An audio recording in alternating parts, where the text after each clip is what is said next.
Hello, and welcome to Candidates Up Front. This is the public interest election program of Berks Community Television and the League of Women Voters of Berks County. I'm Judith Cranus, a member of the League. Our November 5th general election is coming up, and we will be voting for both state officials and federal officials. The deadline to register is Monday, October 21st. The League is interviewing candidates in contested races, those who wanted to be interviewed. And for each race, the candidates will get the same basic questions and will have the same amount of time to answer them. Two candidates are competing in the 4th Congressional District, Democrat Madeleine Dean and Republican David J. Winkler. The district is in eastern Berks County and includes Brownsville, Leinbach, Greenfields, Kutztown, Muhlenberg, Colebrookdale, and most of Montgomery County. Now, the U.S. House of Representatives poses and passes federal laws, which must also be approved by the U.S. Senate. They act on domestic and international issues. They serve 2-year terms and earned $174,000 per year for benefits and expenses. Now, please note that the opinions expressed in this interview are those of the candidate, not necessarily those of the League of Women Voters or Berks Community Television. And our interview today is with Madeleine Dean. She is the incumbent. Welcome. Thank you, Judith. Good to be with you. And Mrs. Dean, please tell our viewers about yourself and why you're running for office. Well, thank you. And thank you to the League, the Berks County League of Women Voters, for informing the electorate. I'm running for office because I have the honor, the privilege of serving the 4th Congressional District of Pennsylvania. As you said, most of Montgomery County, a big chunk of Berks County. It's an honor to represent this district and all of my constituents because there is so much going on. There's so many important issues that face our families, our businesses, our children every single day. So I love the work that I do. It's informed by my own family, and as you know, I'm serving on Judiciary and Foreign Affairs committees. Mm-hmm. And what are the two most compelling issues that you feel that if you're elected where you can make a big difference? I think two that I care the most about, and everything else is informed by that, is our economy. We want to make sure our economy is growing and the future of our children. I have 3 sons, I have 3 daughters-in-law, 4 grandchildren. I see my work entirely through their eyes, through what they want for their future. So whether it's education or their safety, those are the things that I really prize and want to continue to work toward. Mm-hmm. And in Congress in the next term, what do you see as the 3 most crucial issues likely to come up? There are many, as you know. The impact of world affairs and our standing in the global arena. The number one thing is for our families to feel free of the burden of increased prices, and what we see is inflation is coming down, prices are coming down. I hope soon interest rates will be coming down. But the economy, as I said, our children, how we educate our children because they are our future. And if we cheat their education, we're literally cheating our own future. And then the protection of democracy and our freedoms. We have seen an erosion of our freedoms, whether it is in the right to vote or in women's reproductive health care or the attacks on our democracy itself. Those are the 3 that I think are the most important. Mm-hmm. And going into the international affairs that we mentioned, what is your philosophy on the responsibility of the United States in that area? If the continuum were isolationism versus involvement, where would you fall on that continuum? Well, as I told you, I now am on the Foreign Affairs Committee, which has been a privilege to serve on that committee. And I have to say, sometimes you think that Congress is broken. That is a committee that is very bipartisan, and it's really fun and exciting to work on it. And what I've learned from my travels and from my work and hearings and markups is that the United States is the indispensable nation. We are important to this world. So isolationism, especially in the globalized world that we are in, makes no sense to me and I think is absolutely dangerous. I think we have to responsibly build partnerships, build relationships with other countries as we combat our foes. as we combat the challenges, whether it's climate change and other issues. I think about it in terms of Ukraine, the Middle East. It is through partnerships that we will bring peace to these regions. Well, that leads right into the next question I had. Your thoughts on how the U.S. should interact with Russia and Ukraine, also China and Taiwan, and Israel and Gaza? 3 big questions. They're very big. I don't know if I get 30 seconds for that. No, actually, we're going to 2 minutes, so thank you can explore. So Russia and Ukraine. As I said, I was somebody who immediately upon Russia's egregious invasion of Ukraine said that the United States must do everything in our power to protect that young democracy. After all, how we see that democracy and whether it stands or not in its sovereignty, in its ability to plan its own future and have its own sovereign borders, will reflect on us. And so I was very proud that the United States has been critical to building more than 50 nations' cooperation and support for Ukraine. I've been to Ukraine myself. I was able to travel there right after we passed the supplemental this past year and traveled to Ukraine and met with Mr. Zelensky.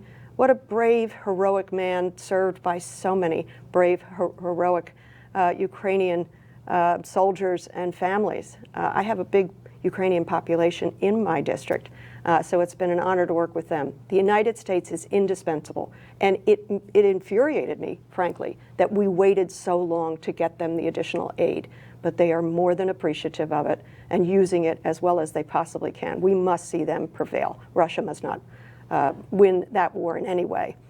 In terms of Gaza and Israel, the Israel-Hamas war, I've also traveled to Israel multiple times.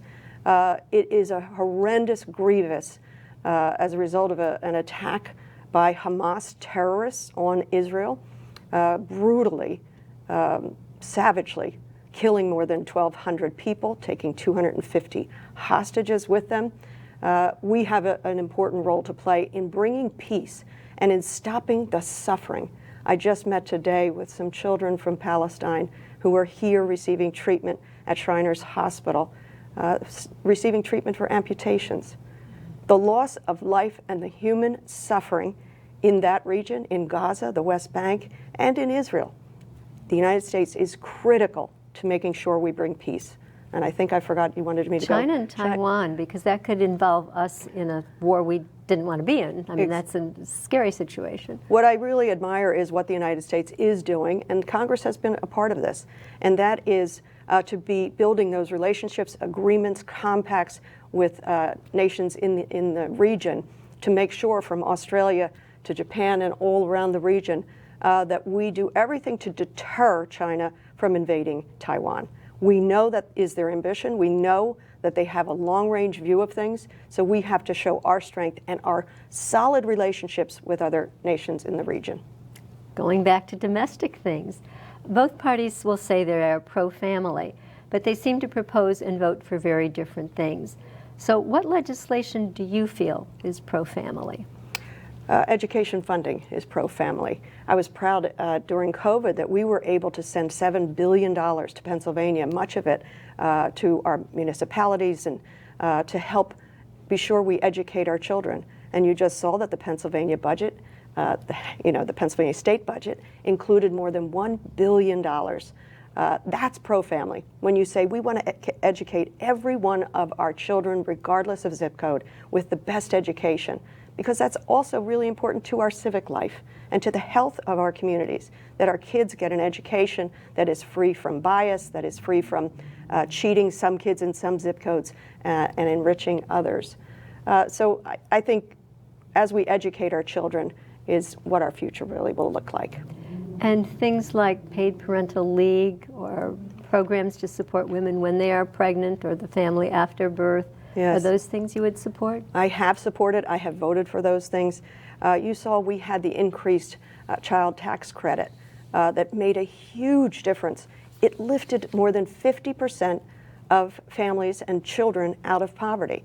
Imagine that. It was an increased tax credit. It wasn't a gift. It was a tax credit for lower income families, lifting children out of poverty. I voted to keep that going, and sadly, this Congress did not continue that. So there are all kinds of pro-family, pro-life things that we should be doing as a government in partnership with our communities. And what do you see as the place of religion in politics or in education or in government? Well, I go back to our founding, and one of the tenets of our founding was that people came to this nation, came to this country, a series of colonies, to say, I want to be free from the influence of one religion over another. I'm a Catholic, I'm a practicing Catholic, and I love my faith, Judith, absolutely love my faith. But I don't think my faith must be imposed or should be imposed upon anyone else. I celebrate those who are of every kind of faith, and some people who are of no faith. So religion does not have a role in my legislating, but it certainly informs who I am as a human being. My core values are rooted in my faith. My faith teaches us to love one another, to lift up the poor, to serve the needy, to visit those imprisoned, and to be peacemakers. So that's the tenets of what I believe. I've lived many places, and I've noticed that the ease of registering to vote, the ease of casting a ballot, the power of our vote due to gerrymandering, those things change when we move state to state. Yeah. As critical as the vote is to the American concept of democracy, should there be federal standards that protect our vote no matter where we live? And if you could expand that to tell us why you would support or not support the Freedom to Vote and John Lewis Voting Rights Advancement Act. I have to tell you, I had the honor of knowing and serving with Mr. John Lewis. What an extraordinary human being, what an extraordinary patriot and gentleman who fought his entire life for civil rights and for voting rights. I had the chance to walk with him across the Edmund Pettus Bridge, where he walked as just a young man and was beaten within an inch of his life. So I care desperately about making sure we guarantee voting rights. What we just almost considered on the floor of the House this week was yet another attempt to limit people's access to their vote.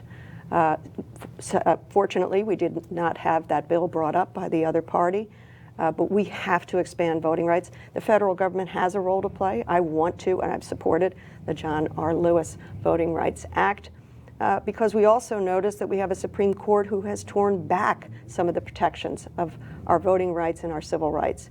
So I'll continue to work to expand voting rights, make sure people have easy access, as you say, to register and then to vote. Proud of Pennsylvania for having the mail-in vote, which reduces some of the barriers to voting, where it used to be you'd have to have an excuse for not being able to go to the polling place. I'll continue to do that, as we also protect our electoral system. We must not allow folks to say falsely that our electoral system is somehow victim to illegal voting when it is not.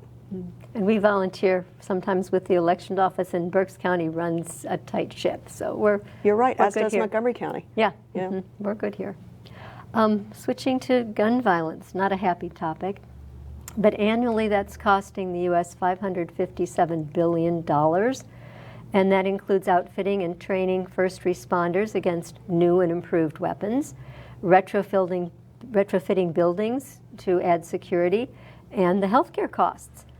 And we've learned that 96% of gun violence related to healthcare is shouldered by Medicare, a federal program, and by U.S. employers through their health insurance plans. So we're paying the cost in our taxes and in our businesses. Should Congress act on this issue? And if so, what do you feel Congress should or could do to decrease the costs of gun violence? Well, gun violence in this country is something I have cared about my entire adult life, long before I ever got into public service, whether at the state or federal level. As I said, I'm a mom, and I worried about my children as they were growing up, and I continue to worry about them and now their children. I'm glad you focused on the economic toll, but let me start with the human toll. Right now, in the United States, do you know what the leading cause of death for children is? Gun violence. Yeah. It's staggering. It's awful. It is grotesque. And that is something we can make a difference on. What we did do, and it was not nearly enough, but it's a start. First time in 30 years, we passed the Safer Communities Act to try to curb gun violence, to try to keep guns out of the hands of those who are known as prohibited purchasers. So we have to do much, much more in order to make sure that we start saving lives. In terms of numbers, 50,000 people a year die of gun violence. 4,000 or 5,000 of those children. More than half of those are gun violence suicide. There's so much more we can do. But as I said, the Safer Communities Act is in place and it is making a difference. And that's maybe how we make the difference. Make the economic argument. If people are afraid to deal with gun violence because they think it would be somehow harmful to their Second Amendment rights, persuade them that we don't want to take away your guns. We don't want to harm your Second Amendment rights. We do want to keep weapons of war off the street and out of the hands of young men. Too often, we've seen just recently, yet again, 2 more examples of AR-style weapons taking lives. So we need to make the human argument. We also need to make the economic argument. Thank you. Recently, Congress, which hasn't updated immigration law since 1986, I think, negotiated a new plan that people in both parties thought was acceptable, but at the last minute it did not pass. In your mind, what does an immigration law need to contain for you to feel good to vote for it? Thank you for raising that question. I've visited the border multiple times over the course of my 5.5 years in Congress, knowing that we have issues at the border. And sadly, the bill that you're talking about, it didn't get a vote. It wasn't even brought up. And that's a shame because it was a hard negotiation. It was a conservative bill, but sadly, the nominee from another party said, please do not bring it up. I'd rather have the issue to run on. The border is an issue. What I care about is humane policies that make sure we honor our tradition of welcoming the immigrant, of who wants to come here to build a better life for his or her family, or sadly, who is fleeing violence or other economic and deprivations. So I want a humane border, and I want one that also prohibits the transfer of drugs. As you know, I care deeply about the problem of addiction and overdose death in this country. We know that fentanyl is coming through legal ports of entry, and what that bill would have done and what some of our bills would have done would be to put more equipment and more officers on the border, because we can detect drug smuggling, we can detect fentanyl if we have the resources. I think it is a shame that that bill did not come forward. I believe in the next Congress it will. And you know that border crossings are way down, but we want to balance safety and humanity. And should there be a path to citizenship for people who have lived here for many years? We'll just take 15 seconds on this. Absolutely. There absolutely should be. They are contributing members of our communities. They're tax-paying. They're doing jobs that are important to the growth of our economy. There should be a path to citizenship. And another 15-second add-on. Would you be willing to allocate adequate funds to clear the backlog in immigration cases? We have too few immigration judges, and they don't have enough staff to process everything. Yes, I've supported legislation to do exactly that. And we have been able to increase some monies going to the border and for processing. I've had the chance to meet with immigrants and see some who have been just wrongfully deported. But we do know that we have a system that is not working. It's broken. The backlog is absurd. Mm-hmm. Going then to climate issues and emergency management. We have wildfires, storms, and floods, and these are expensive emergencies to deal with. The Federal Emergency Management Agency, FEMA, ran out of disaster relief funding in the middle of the hurricane season. And in 2024, Congress allocated nearly $200 million for pre-disaster mitigation, projects to lessen the impact of emergencies. Should the U.S. spend more on mitigation, including climate change mitigation, so we need to spend less on disasters and disaster relief? Yes, I think that's the right balance to strike, and I hope you see that in the last Congress, not this one, but the last Congress, we passed some very important bills that affect our climate and will reduce our carbon footprint and also, hopefully, have an impact on reducing the storms, the violence of the storms, the fires, the floods. I think back on Hurricane Ida that blew through my district, doing extraordinary damage like we have never seen in this district. We have a role to play, and we have to make sure that we put the dollars toward mitigation because that will save us dollars in the end. So take a look at the Inflation Reduction Act. what I find is, regardless of your party, people are eager to take a look at those resources and see if they can't reduce the impacts they're having on climate and the environment. You talked about FEMA running out of money. That's no way to run a government. We should never allow FEMA to run out of money. I just met with Governor Wes Moore, who talked about that very same thing, that they have run out of money as he is rebuilding the Francis Scott Key Bridge. I hope and believe we will restore funding to FEMA, get this budget done, and that is our obligation. Mm-hmm. Because we have so many climate-related disasters, the cost of flood, homeowners, and health insurance has increased. Should Congress play a role in addressing this? And if so, what role should Congress play? You're absolutely right. And we have tried to play a role, and we must continue to do more. So in terms of health care, also within the Inflation Reduction Act was important dollars and the chance to cap insulin, for example, for seniors at $35 a month, and other costs for seniors. Because as they and we all grapple with the health effects of climate change, they need support. We need support. We also know that those investments are really smart because what comes of them are cost savings. And so, yes, we need to support healthcare, we need to support the other ill effects of climate change, and we should be doing it in a forward-thinking way, not a reactionary way. Okay. Our nation has more and more people living on the street, many because the U.S. doesn't have affordable housing. Is this something for Congress to address, or should this type of thing be left to the states? And if it were to come up in Congress, what needs to be in the program for you to feel comfortable voting for it? Well, I thank you for bringing up the issue of homelessness. We see it in this 4th Congressional District. It's not surprising to me that we have a sad number of people who are living on our streets or who are living in a car. I have visited with folks who are struggling with this. It is everybody's responsibility. It's not just the federal government's, but it is the federal government's. It's the state governments. It is the local governments. And you see, and municipalities. We must all be in this together. We've passed legislation. Again, in the Department of Agriculture, of all places, there is money for housing. And I want to see if my communities won't tap into that housing money to help create more affordable housing and also housing for those who just simply need shelter. In a country as rich as ours, in a state as beautiful as this, no one should have to live on the streets. I do want to lift up those who are doing extraordinary good work outside of government.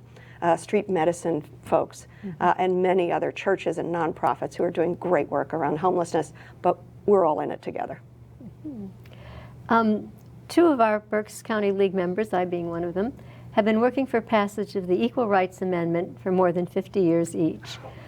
So we have to ask this question. Do you believe that, as the amendment states, equality of rights under the law shall not be denied or abridged by the United States or by any state on account of sex? Do you believe in that statement? Oh, I sure do. And in my public life, I have been working for the final passage of the Equal Rights Amendment. Imagine that at this point in our history, nearly 250 years into our history and to this beautiful experiment that is the United States Constitution and democracy, that women do not enjoy equal rights. It is urgent that that amendment be incorporated. And as you know, enough states have gone to ratify it that it should actually be in our Constitution. The other reason, if people wonder, oh, is that even relevant? Does it matter? It sure does. Take a look at what has happened to women and girls' rights in this country in terms of what the Supreme Court did in tearing away reproductive rights and what some states have done to ban reproductive rights, to ban abortion care, which is health care in many circumstances. So I'm with you on that fight to make sure the ERA becomes a part of our Constitution. Thank you. Now, companies donate unregulated dollars to political causes as a protected form of free speech. And the public never sees these donations, so we don't know what's happening. Do you think these large corporate campaign contributions influence votes? And should we have more strict finance laws? Why or why not? We know that they influence votes. Corporations would not be throwing away millions and billions of dollars a year if they thought it was not to influence. And it is devastating to me when I take a look at a billboard on my ride here, and it has a real proclamation one way or another in terms of what is true and what is not, and you cannot tell who has contributed that money. Some obscure notion like America's for the Good might be the name used. And when you dig in, you might find that actually it's a corporation or it's somebody, what we call dark money influence. This should never have been allowed. That was a Supreme Court decision, Citizens United, that allowed for all of this dark money. We need to make sure that we undo that. Mm-hmm. We're going to do the next question in just 1 minute. It's going to be longer so we finish and get in all the questions. Thank you. The two major parties seem to have very different views on the economic impact of both tariffs and taxes. We'd like your view. First, how do tariffs affect our economy? And does it matter what country the product is from? Does it matter what the product is? And second, does decreasing or increasing taxes on the rich or large corporations help or hurt the economy? Does increasing or decreasing taxes on the middle class and poor help or hurt the economy? Well, tariffs, basic economics tells us that increased tariffs on goods coming into the United States increases the price of those goods for United States consumers. Some people liken it to a sales tax. It just increases prices. It's also inflationary. That's what I hope people understand. It's not protectionist necessarily, it's inflationary. So I'm skeptical of any program that would say massive taxes on products coming in and that's going to help the consumer. It's not. Thank you. And the taxes going up on different classes of people or down on for different classes, how does that impact? Well, I'm somebody who believes everybody should pay their fair share. You saw us in the last Congress, the 117th Congress, pass legislation to make sure that corporations paid their fair share. Many who had offshored their income, paying nothing in income taxes here. I have to say the world came around that proposal. That wasn't just Democrats or Republicans. That was the world came around that proposal. How much we pay in taxes in terms of whether you're economically challenged, middle class, or very wealthy, sure, it impacts our economy. So those who think just offer big tax cuts to the people at the top and it'll trickle down and somehow help those in the middle class. I think that's the reverse of what we should be doing. We should be lifting up those who are struggling economically, make their tax structure a little more forgivable, and make sure that everybody pays their fair share, individual and corporations. Thank you. Talking about inflation, it was our founding father, Alexander Hamilton, who fought for and set up the Federal Reserve Bank, and that was to set monetary policy. It's not something that Congress does. It's not something the president does. But the Federal Reserve Bank, which is not in our Constitution, is the driving force in handling inflation. So knowing that Congress can't pass a law that's going to change that, or the president can't do an executive order to change it, we're not asking how you would solve inflation. But should Congress consider the inflationary or deflationary aspect of the bills it considers? And if so, how far forward should we look? Well, I think you're absolutely right, and it is a system that is wisely set up. We take a look at inflation right now. We worried about it so much after COVID, and in terms of prices and supply chain, and just the real hard hit that it took on Americans' cost of living. I've had the chance to meet with the Fed chair multiple times when I was on financial services. So you're right, we shouldn't interfere there. But what we passed does consider inflationary effects. That's why I'm so delighted that the United States is the envy of the G7. Inflation is down to 2.5% and going lower. The goal, as the Fed chair has talked about, is a 2% inflation.